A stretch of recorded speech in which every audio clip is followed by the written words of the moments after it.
بسم اللہ الرحمن الرحیم۔ السلام علیکم۔ کرونا وائرس سے متعلق عالمی ادارہ صحت نے ایک ہولناک خدشہ ظاہر کیا ہے کہ شاید کرونا وائرس کا خاتمہ کبھی ممکن نہ ہو۔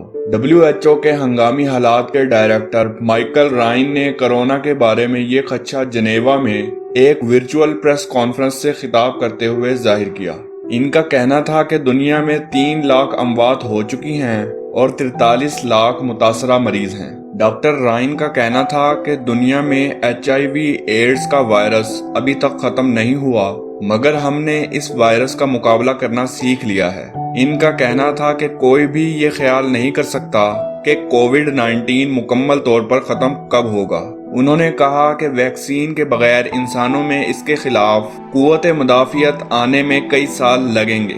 دنیا بھر میں 100 سے زائد ادارے کرونا وائرس کی ویکسین بنانے کی کوششوں میں لگے ہیں، مگر ان کے ماہرین کا یہ بھی کہنا ہے کہ شاید یہ کبھی بھی بن نہ سکے۔ مائیکل رائن کا کہنا تھا کہ اگر ویکسین بن بھی جاتی ہے تو وائرس پر قابو پانا اتنا آسان نہیں ہوگا۔ ادھر اقوام متحدہ نے یہ بھی خبردار کیا ہے کہ کرونا وائرس کی وبا کے ساتھ ساتھ دنیا میں ذہنی صحت کا بحران بھی جنم لے رہا ہے۔